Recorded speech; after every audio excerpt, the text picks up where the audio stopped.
I'm super excited for this next conversation. I think it's a really good follow-up to the one that Dylan just had on business and technology. We are going to be talking about the human element of technology now. So please join me in welcoming our panelists. We've got Kelly James, SVP and GM for Energy and Utilities at Salesforce.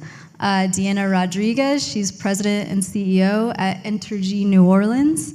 And Bryan Hannegan, President and CEO of Holy Cross Energy. Come on up and take a seat.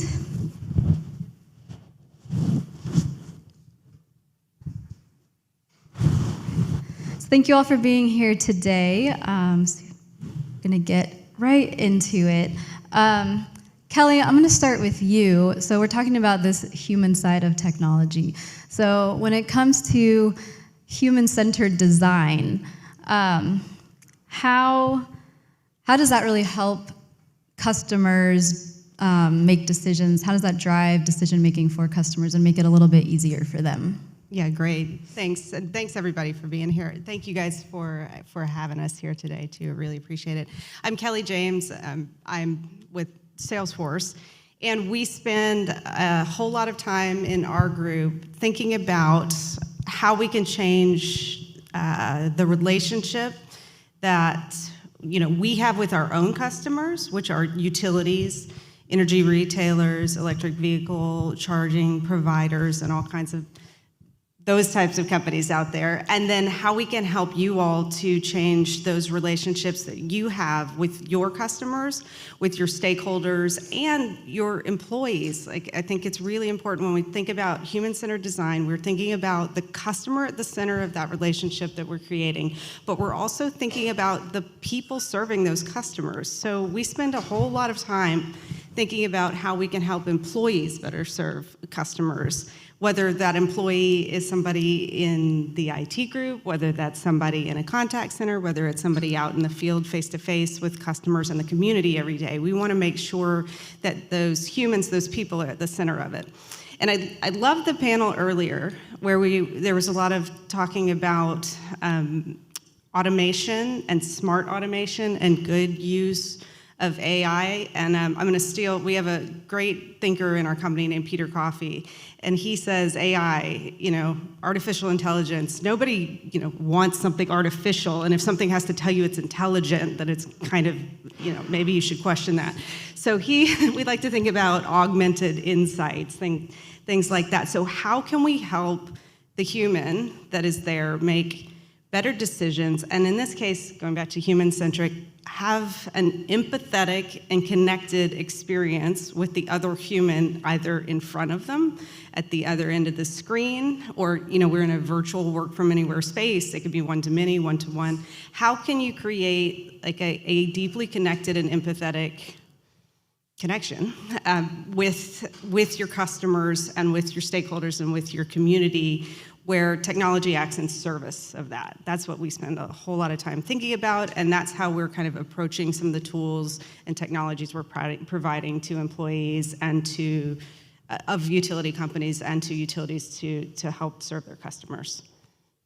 Great, thank you. And Deanna and Bryan, Deanna, I'll start with you since you're closer.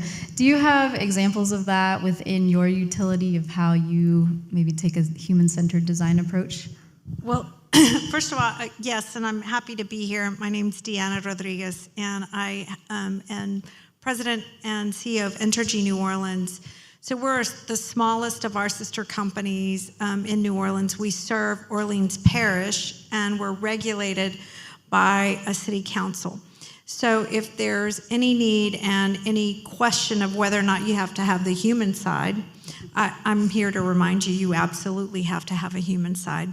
We also happen to have 2 customer care centers. Remember those, where people actually went and talked to humans and paid their bills with money. So that's another piece to this evolution of change.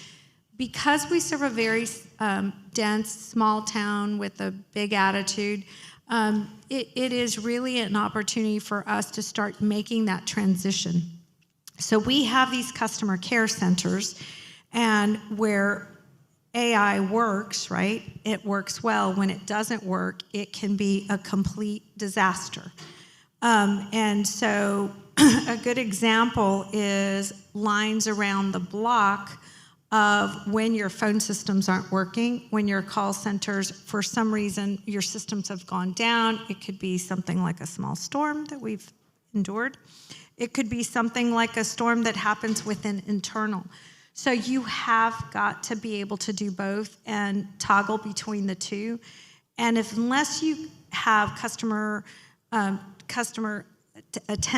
right, that are trained on the human part, how to listen and not frustrate a customer further, if that doesn't work, they're going to end up in a line somewhere. If a line forms, I promise you the media will be there. If the media is there, that means I'm on the hot seat before a regulator saying, what went wrong? So all of this comes to fruition, right, either good or bad when it works. And it is really, we're all interdependent, and it's really critical that we figure out as we go, lessons learned, and then looking around the corner of what might work. So the other thing I'd add to this too is that and there are a lot of tech people in the audience, when you all start talking, and I mean you all the tech people, start talking and using like ADMS or I don't know, ABCD. I know utility people speak in acronyms, but tech people take it to a whole new level. I would advise you to put it in English. And because we're going to have to describe that either to a regulator or to a customer. So the better equipped you all help us with translating this and showing its impact, the better we're able to get others to ascribe to it and enjoy it and value it. Thank you, and I like that you say a small town with a big attitude. Bryan? Thanks, Erin, and good morning, I guess, still, everybody. I'm Bryan Hannigan. I'm president and CEO of Holy Cross Energy. We're a rural electric cooperative based in the western Colorado mountains, about 2 hours west of Denver. Those of you that are skiing aficionados might know some of the places we serve in and around Aspen and Vail, but we've got hot springs in Glenwood. We've got a whole bunch of outdoor activities. It's a really great place. That combines, I think, a lot of the community elements that Deanna was talking about with respect to Orleans Parish. When we go to the grocery store after work and we're wearing the logo, people recognize us. If they've got a good, bad, ugly, or otherwise commentary, they'll see us in a community event. They'll know us in the media. They are member owners of the cooperative that employs us and elects our board of directors. And so feedback comes to us from our member owners very, very quickly. And the reality is that they're going to be engaging in clean tech. They're going to be engaging in the energy transition with or without us as a utility. We already see that when they acquire their EV cars, when they put the solar panels on their roof, when they go to the store and they buy that smart thermostat at the Lowe's or the Home Depot. And so I challenge our staff all the time to think about how do we stay relevant to that member, that consumer's journey through this clean energy transition. It's been somewhat amazing to see how during the pandemic, the focus of our interaction with our member owners has been less about I need to restore my service, I need to pay my bill. And it's pivoted more to, I want to know how to get the right energy efficiency improvements for my home, or I want to help my workplace go green. These concepts and these questions that we're being asked are much more complex, they're much more technology driven, and frankly, they require a sense of collaboration and partnership, which I will characterize as being typically an unnatural act for a utility, okay? And so it requires us to actually rewire our own thinking about how we interact with the members and the communities that we serve. And I'm looking forward to highlighting a couple of examples where I think we're doing that. Not that they're perfect, but they're ideas that hopefully you can take home with you and put in place in your own territories. Yeah, if I could pick up on one thing you just said. You said the word relevance, and I think it's so interesting. I mean, we focus a lot on relevance in our industry and in other industries as the pandemic came, Salesforce was working on vaccine management, things like that. But it's so interesting to hear like a utility with a captive audience. I mean, 5 years ago, staying relevant is sort of like maybe wouldn't register, but ensuring that you evolve and stay relevant to the conversation that your customers are trying to have with you. We talk about that kind of one-to-one connection. Hopefully knowing that the person who walked in the door, in the line, you have a history there, you have a relationship there, you know that this person may, need assistance paying, and then the next person that walks in the line, you go, okay, wait, you've already looked on the website about electric vehicle charging options, and we need to now support you through what's a much more sophisticated decision. And that, full circle back, that takes a kind of human training that's different. Once we talk about the Holy Grail as having the information at hand, right? Once you have the information at hand, you have people who are having different conversations. That's the new level of skill set for some of these folks. Like, it's a much more sophisticated and changing conversation. It's so interesting that, a pretty regulated utility is trying to stay competitive and relevant, that we hear it more and more and more. Yeah, it's funny because there's this sort of fiction notion in my mind, and I've been in and around the utility industry in various different forms for 20, 25 years. It's kind of hard to admit that it's been that long. But we have this fiction that we have this monopoly, that we own our customers, and that they have no options. And at the very least, the existence of emerging technologies gives them the opportunity to make their own power, to manage their own bill, to interact with others in their communities in ways which, frankly, challenge this notion that they are stuck with us. It's actually, in my mind, the opposite. It's sort of, how do we give our members, how do we give our customers what they want before somebody else does? Because if they don't get it from us, whether it's agitating for legislative change or signing up with another provider or doing something on their own in their community with a microgrid or other technologies, those options exist today where maybe a decade ago they weren't front and center the same way.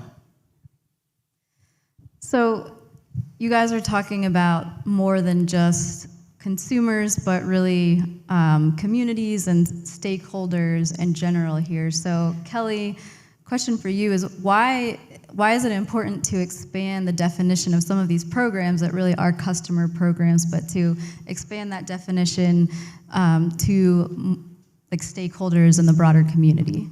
Yeah, great question. I think every part of the conversation we just had requires a connected network of the utility, but also the community around you, buy-in from multiple different and more varied stakeholders now, especially when we're talking about moves to reduce carbon and customers more interested in that. There are more and more stakeholders involved, and the opportunity for more partnerships and creative partnerships is huge here, and I've seen it really explode in the past 3, 4 or 5 years, where before you might have a core set of key partners and key stakeholders you engage with. Now there's all kinds of cross-industry creative while responsible data sharing happening. There are creative partnerships around that question of how do we give customers what they want, even when part of what they want is coming from the unregulated space, it's coming from other options, but we collectively need to give them what they want and need and what we need to stay resilient today. And so that takes much more, I'm going to use the word sophisticated again, sophisticated partnerships and connections between companies that were not historical partners, and getting creative with the regulators sometime to make sure that they're on board with the things that are going to help move the whole industry forward. And, to bring it back to connecting those people and those programs together. So you've only been in the industry for 20, 25 years? In and around. Right. Yeah. So going on 30, and I always joke about how it's not when the 6th grade when I was going to bed every night praying for green eyes and to be 5'2", which neither happened. But I didn't sit there and go, and I hope I work for a utility. That was not the plan. But many, many years later, it's what I love because we touch so many stakeholders. So who would have thought, right, that it would be the day that we are all sitting here talking about technology a utility, what we called back then ratepayers, not customers. Remember that? We didn't talk about customers. Customers were our ratepayers, and they were captive, and we didn't think we didn't have to do marketing, we didn't have to do any of that. Now we have to tell a very different story, because we have to reintroduce ourselves, who we are, what we do, what service we provide, and then listen, which is also very different, to what it is they want. And they're telling us. So they're either, and we talk at Entergy about 4 stakeholders. And again, this has changed, right? So we used to not talk about the customers much. We absolutely talk about the customer now. The customer's at the top of our 4 stakeholders. We have customers, we have communities, we have employees, and then we talk about investors. So all of those 4 stakeholders are sort of the big buckets, and each of those have, different pieces of, and certainly different requirements and needs. And you have to engage with each one of them differently.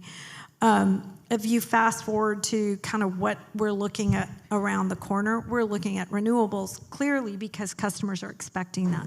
We're also looking at our employees as our stakeholders. Unless they share our values today, they're going to leave. They're going to walk with their feet, and they're going to be out the door, and they're not going to want to work for us if we're not providing sustainable, answers to the solutions, to the questions and challenges we're getting from other stakeholders. So all of that stakeholder question is something that we have to be attuned to constantly. Well, and to double down on the employee base, I think it's really important to shift our mindset away from the quote, "that's the way we've always done it," which leads us more often than not to say no to something new rather than to say, well, maybe, or let me see what I can do, or hopefully we get to a yes.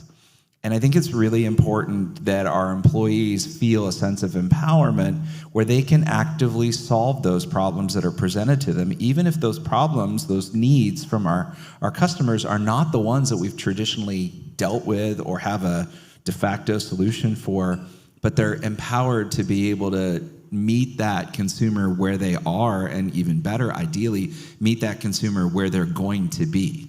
Because our consumers are very much in this same journey along with us.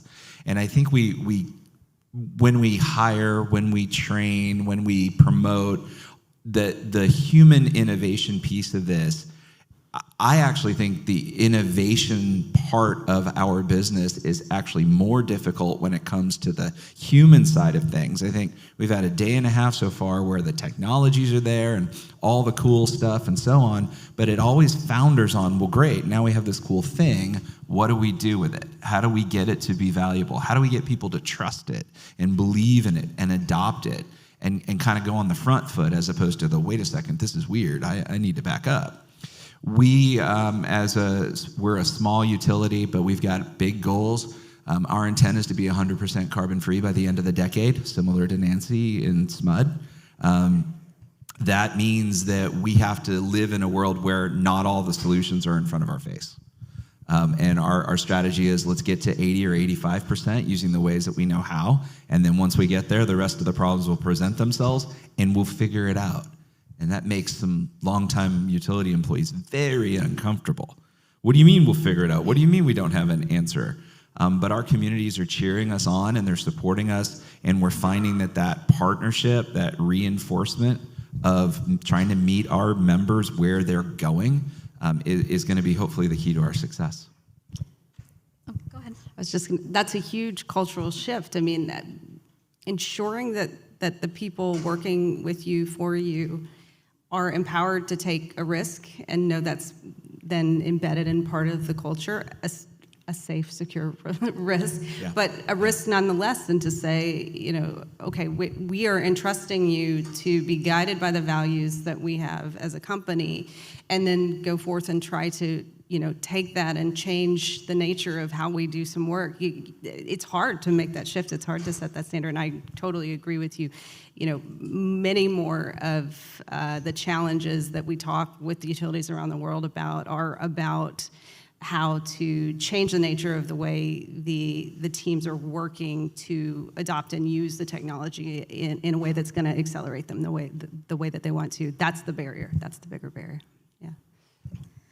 So, Bryan, back to your net zero goals or carbon-free goals. How does that approach of including all stakeholders, how is that helping you guys reach that goal or move towards that goal? Thanks, Erin. So with our strategy as it stands right now, we know that we can get to about 80 to 85% carbon-free with large-scale wind, large-scale solar, solar plus storage, like all the typical supply-side options. And then anybody who looks at a net load shape long enough realizes that at some point you saturate on the big stuff and you have to start working with small stuff. And invariably that leads you to thinking about managing demand to meet the available supply, as opposed to what we've always done, which is manage the supply to meet the desired demand. And so we, a few years ago, began to really think critically about how we intersect the need for more, I'll call them scalpels, fine-grained abilities to make that demand more flexible with distributed energy resources, how that trend intersected with the trend of, as I mentioned earlier, our consumers engaging in purchasing DERs and cleaning up their own energy systems at their homes and their workplaces. How could we make those two trends converge in a way that was mutually beneficial both for them and for us? Because again, we want to be relevant, right? We want to be relevant to that journey. And so one of the early projects that we were confronted with was an affordable housing project in the town of Basalt. This was a partnership between the local county jurisdiction, the school district, and our Habitat for Humanity chapter. And the three of them had gotten together, and in our mountain towns, affordable housing was really a short supply. And so they wanted to build affordable housing for the teachers at the nearby high school, because on a $55,000 a year teacher salary with an average home price of $750,000, yes, it was impossible to keep good talent to teach the kids. So they developed this affordable housing project called Basalt Vista, 27 homes, moving along well until the town of Basalt said, by the way, we're not going to let you run natural gas to that. It needs to be all electric. And the developers turned to us and went, uh-oh. And instead of answering the question we always did, which is, oh, I don't know, sorry, we don't have a program for that, we got our heads together and we thought about how we might use this as an opportunity to engage in partnership to deploy distributed energy resources in 4 of the homes in a really aggressive way to give us the opportunity to learn how to deal with a high DER future. So each of the homes has a 8 kilowatt PV system, battery energy storage on site, heat pump water heater, air source heat pump, level 2 EV charger. Originally, they were all individually managed and controlled, and then we figured out we could manage and control them as a group, and then we started doing things to help each house be able to island, and then the 4 homes be able to island, and right now, we're running a transactive energy pilot this summer with the work of one of the DOE national labs. The kicker is these are real teachers that are living in these houses for a year and a half, and they've agreed to be part of this project as part of the deal. And they're actually like real lives and real data and real stakeholders, and it's informed our views on our behind-the-meter battery program that we rolled out 6 months ago, how we deal with EV charging both in our community as well as at our workplace and our homes. And it's kind of changed the frame for how we deal with that. Frankly, the interaction with the DER advocate a few years ago was less than satisfactory for both them and for us. Now we're excited when we get those calls. So much so that we're taking staff members out of the call center because we're seeing reduced volume there, and we're actually getting them out into the community to go to the homeowners associations that are doing developments, to go to the builder in the building community and saying, we want to sit down with you and we want to partner with you to design community energy systems that take advantage of all of this tech, but are also great places for humans to live and work and play, because we realize that that's as critical, if not more so, than just having the tech work. That's one of my favorite projects to hear about. I just think it's so cool.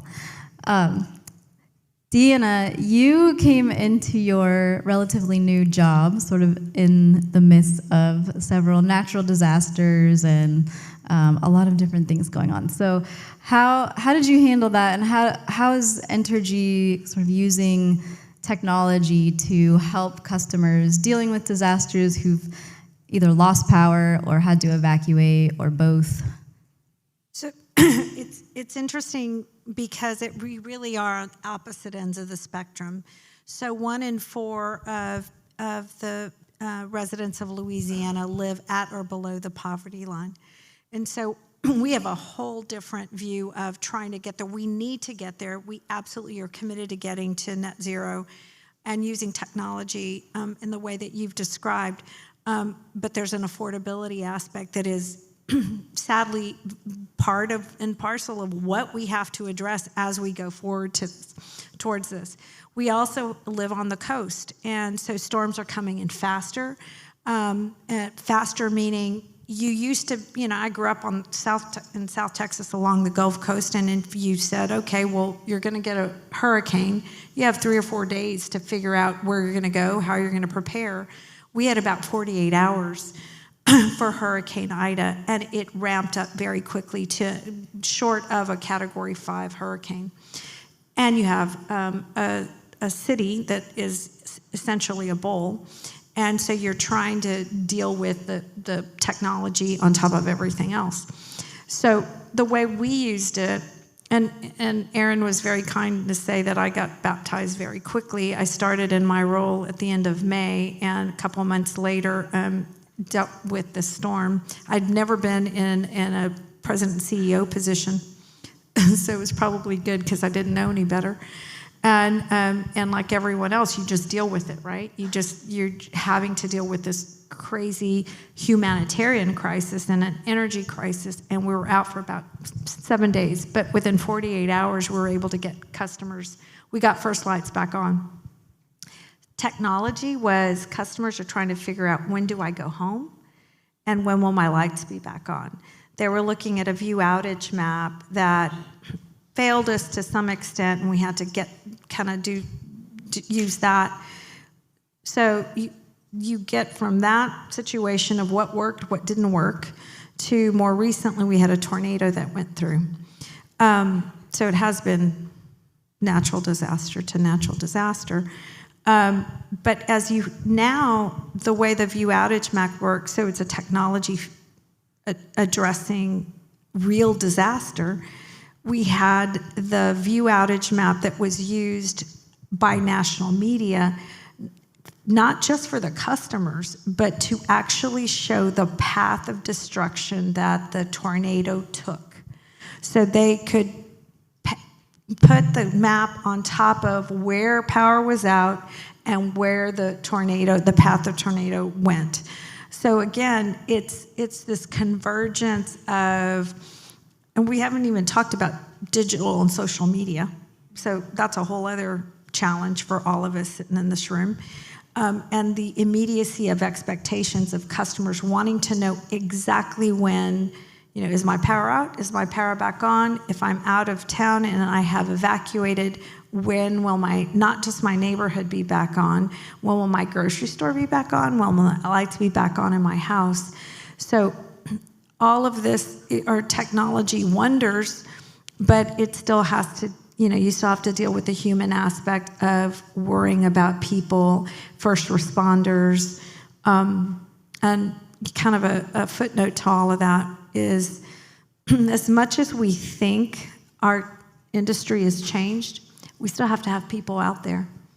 And so after Ida, we had 27,000 line crew come into our state overnight over the next few weeks to try to get power back on. So if we think we're going to fix all of this technology, we maybe in our lifetime, but it's still not yet today. And there's that transition of you still have wires and poles and transmission lines and people that need to put the power back on, and they still need to be fed and housed and during COVID. And so there's a challenge for all of us, not to assume that where we sit is the only view of the world. Great, thank you. Did you have something to say? Okay, Bryan, so you also have to deal with resiliency, but a different type with the threat of wildfires in Colorado. So can you talk a little bit about that? I think you've also got another project example of how you're working with your community and utilities becoming more resilient. Well, I think Deanna's example and New Orleans, obviously because of where it sits, it's exposed to a variety of natural hazards and takes it on the chin every few years. So it's an amazing place to live, but it's also an amazing place to be a utility operator. Yesterday was our National Thank a Line Worker Day, and I was glad that Deanna brought it up because as much as our business is changing technologically, we still have the poles, the wires, the crews, and the trucks. I think the piece that we don't appreciate sometimes is that even those job functions may not change, but the tools that they use may certainly do so. We've been, and a lesson from this is the innovation is much more readily embraced when it's the ideas from the line themselves, whether it's your engineering dispatch, your line operators, your customer service reps. And here again, this is where I think empowerment is super important. Giving folks the opportunity to figure out ways to make it easier, quicker, more comfortable to do their job. A simple thing, when I first got to Holy Cross, we put iPads in every truck. And the guys were looking at me like, well, what am I supposed to do with this, right? Within weeks, they were realizing the value of having the real-time data that they needed to do their job more effectively, to the point now when our connectivity goes down and we can't push the GIS out, or we can't push the newest satellite data from the system that we're ingesting to look at vegetation management, I'm getting howls and complaints like, why isn't this thing working? And I think that mindset has changed throughout the utility. And we serve some pretty affluent communities, but we also have a good 2/3 of our member base that are they're income qualified, they're income challenged, they're in the service economy for the resorts and the restaurants and the schools and all of the stuff that goes on, including in a resort community. And these are the ones that we have to think through, how do we get them the same opportunities to take advantage of the technology, of the service that provides in the same way. So I'll give you a good example. Not long after I started, I think it was 6 weeks, 4th of July, I was at a friend's house for a picnic, and all of the folks that were there were members of Holy Cross, the utility, and all of their phones went off at the exact same moment. And they all turned and they looked at me. And the reason was because the county had said there was a wildfire about a few miles from us, and that the members of this county were in imminent danger of losing their power for up to 7 days. That's what the county had put out. I looked over the horizon and I saw a little tuft of smoke, but I had no idea it was burning right underneath the transmission line that ran the length of the valley. In fact, on that afternoon, we were down to one burning pole. Not even a structure, a pole on a structure that was holding a 115 kV transmission line up that ran the length of the valley from Glenwood Springs up to Aspen on arguably the biggest day of the year. We ran an after-action event with the critical infrastructures, the responders in that community, and we tabletopped what would have happened had that pole burnt and actually fallen to the ground. We would have had no electricity to pump gas at the gas station. We would have had no electricity to produce water at the wastewater treatment facility. So we would have been on a boil water alert. We would have had no way to operate the SCADA system for the transit fleet. So anybody that didn't have a car was basically stuck in this mountain valley that was in a wildfire. It was a bad day. And that's what got us thinking about, okay, we need to now start to plan for not whether, but or not if, but when this kind of event happens, how do we make sure that we provide energy services to the people that we serve in a way that is much more resilient? And how do we incorporate that thinking intentionally into every step that we take? To make a long story short, we're now working on a microgrid project that captures that water treatment facility, that captures the police and the fire station, that captures a community college campus that can be an area of safe refuge, that leverages a 5-megawatt solar farm that we put in originally just for our own power supply needs, but it's now the anchor for this microgrid. It also captures the airport, which would have been inoperable because the FAA requires, wait for it, electric power to operate the air traffic control system. So you can't get people out and you can't get goods in. So we sort of drew a box around that, and we've secured our own private funding from each of the partners, as well as some state and hopefully some federal funding. But that microgrid is underway. And where the equity piece comes in is we're working with the transit authority to get them involved. We're working with the housing agency to make sure that the low-income housing developments nearby are also included. Because again, we want to make sure that what we do serves all segments of our membership base. Can I just tell you that this discussion is why I'm so excited to be in this industry, because that's an example of every day is different, and the picnic must have not been that much fun afterwards, but you are sitting there and you're having to have these conversations that are either first responder related, humanitarian related, and then you bring in this excitement of what your customers are expecting, and then how you're communicating with them. But it's constant problem solving. And to me, that's the most fun thing to do every day, because it matters. It matters to everybody. As we go home, and you're going to go back home and say, I was at this conference, and they're going to start snoring about what you're talking about. And then you're going to go, but it was so great, because guess what? All of this stuff is going to affect a hospital or a pharmacy or a Walmart or whatever it is that people have to go and get food, and gas stations. Nothing works without the product that we're providing. Exactly. Question for you, Bryan. Can I jump in for a Yes, second? go ahead. Okay. Hopefully softball, but how did the people working on that? I mean, we're talking a lot about retention and other things here at this conference, and making sure, both retention and changing culture. Like, when you have started to shift that, how has that impacted the people working on those projects? Oh, it's fired them up. I mean, it is amazing. We're, a really small utility buried in the mountains of Colorado somewhere. And the applications that we're getting now for our lowest level engineering job, these are incredibly talented people. And whereas when I first started and I met with a few employees and I asked them what it was that brought them to Holy Cross, they said, well, you pay really well, you have great benefits, and you never fire anybody, so I know I'm going to have a good pension. And I was like, what? Right? Now when we talk to our employees, it's we get to solve great problems. We get to work hand in hand with the communities that we live in. We're working with the coolest stuff, and it's just so fun.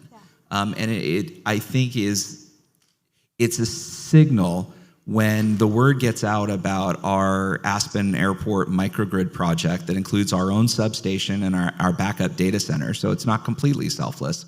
But when word gets out about this project and how it's designed to provide what we call blue sky value on the days where everything's fine, it's now a grid responsive resource that's managing our load in a very dynamic way. And then it's available in this black sky when all heck breaks loose. It's the thing that's going to keep people safe and comfortable and warm and connected. I mean, we wouldn't have even had cell phone towers working because the power was out. And so we're like, geez, we really need to get on this. And now what's happening is more and more of our communities are coming to us going, we want that too. So much so that, as I mentioned, we're taking people out of the call center with the conventional member service, and we're now moving them out into the front lines to go embed in these communities, figure out what these new challenges are, and figure out how to solve them, and then be that point of contact for this project, whether it's engineering, finance, legal, human resources, whatever it is, they come back to us and everybody rallies and we deliver it. That's awesome. It makes me excited to be with leaders in the industry who are so excited and passionate about what they do. I have one more question for y'all, but Bethany, Any Slido questions come in? Yes, we do. How do you differentiate between having a customer engagement strategy and just executing tactics? And then additionally, how do you measure your success or failure? So I want to understand the question. So the question is the strategy versus the tactics. It's a good question because, it's one thing to just say you have activities and you're making visits or you're trying to figure out, but I think the strategy is ultimately the objective. So if it's a resiliency question, if it's a safety question, if it's an added resource question, that's your strategy. Your strategy has to be built around what you are intending to do, not how you're going to do it. And so the how you're going to do it is the easy part. It's going to be full of activities. It's going to be timed out. It's going to be engaging with stakeholders in a way that's relevant to them, not to you. And it's also going to be a holistic view of how to get there. So I think the strategy piece is where you have to sit and decide what your goals are. Is it to get to net zero by 2030? Is it to any of those things? Is it to add newer renewable resources? Is it to add microgrids? But it's all part of a bigger picture. Yeah, for us, it's one of our 6 strategic objectives in our strategic plan, right alongside the clean energy objective is we're providing outstanding value and service to our members and their communities. And we measure that through customer satisfaction score, through number of participants in various events. And then increasingly, we're looking at that participation and saying, does that participation look like the community that we serve? Because we want to make sure that it's really reflective and inclusive and that we're treating the Spanish-speaking population the same way, giving them the same opportunity as we would the English-speaking population, just as one example. Yeah, and I think Basira talked about it earlier, starting with the long view and imagining the picture of what you want your company, your community, your world to look like in 10, 20, 30 years. And then the companies that I see doing this really well and having successes along the way are those that then look at themselves and say, what are our values? Like starting deeply with values and not just the ones that put it on the website and don't remember what they are there anymore. Yeah, living them, using them as a decision-making framework for the organization. So, okay, let's take the long view, let's decide on what is core of who we are and who we want to be, and then execute against that on the steps that are going to take to get there. And if we have a tough decision to make, we go back. We do this, and many of the companies that we work with do that. I mean, our values are trust, customer success, innovation, equality, and sustainability. We added sustainability officially this year, which is very important. It's been core to us for a while. But those are the measures against which we make decisions. And the utilities and retail energy companies and all the companies that we're working with out there that are really taking that long view have that kind of framework in place so that they can work back to tactics thank you for the question, but work back to the tactics that are going to get to that long view. Great, thank you. Any other questions from the audience, Bethany? Okay. We've just got about a minute left, but I did want to ask you, Kelly, the topic of gamification came up on our prep call the other day, and I wanted to get this in because of our power-up theme here. But you mentioned that we don't really talk about it anymore, but it's just kind of embedded in things that we do and how we work. So I was wondering if you could give an example of that. Yeah, I think it came up in our conversation in prep a little bit, and I was like, you don't hear that word much anymore. But I think the embedded experiential motivations. You've got your extrinsic and intrinsic motivations happening, right? But one thing that at Salesforce we've done, and now some of our customers have done it, we've really kind of embedded that experience of kind of of using transparency to, like, kind of radical transparency to show the different kind of levels and progress for different folks. So let me take one specific example. During the pandemic, we have this thing that we use internally for training. It's called My Trailhead. Anybody can do it. We use it internally, and we use it to certify folks on Salesforce out in the world. And that in itself has become a bit of, it's a kind of a badge-based game. And so folks go out and use that to achieve ranks, like Trailhead. During the pandemic, pretty quickly, many of our customers had to completely change the way they were operating, right? And they were kind of overwhelmed suddenly with, I need to make sure all my people know a different way of operating. And the traditional ways of certifying folks were sort of, it didn't work, it couldn't be done digitally, and you couldn't get everybody in a room and say, yep, you passed that course. So many of our customers picked up this ability to do a very transparent and public kind of certification within their organization and say, I'm gonna quickly run a series of courses that go to health and safety, that go to certifying partners, that go to certifying other folks, and I'm gonna publish these fun badges, and it makes it kind of fun, and everybody can kind of quickly see how they move up the ranks. And one of our customers said, you know what, they were skeptical. They were like, okay, it's training, right? But they deployed this, and they said within like 4 weeks, not only had everybody passed the things that were required to achieve what they needed to operate in the early stages of the pandemic, but they had gone on and they were looking at seeing managers encourage other folks to take, you know, some classes on net zero, and they were competing, and it kind of became a very organic thing. So in this virtual work from anywhere world that now is back in the physical world again, I think embedding these kind of transparent and experiential things in there where people can sort of share and show off and be proud of what they've achieved, it goes to the question of culture, right? And it's something that we've done throughout. We took it one step further at Salesforce because volunteerism is pretty important to us, and now everybody is given a week or more to volunteer every year, and it kind of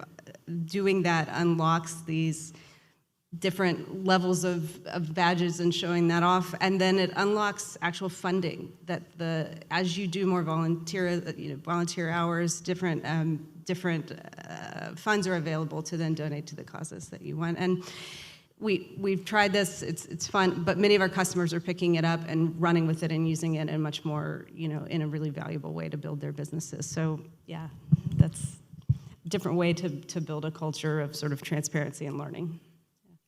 Great, thank you. And we could get into a whole other conversation about culture, but we have to wrap it up.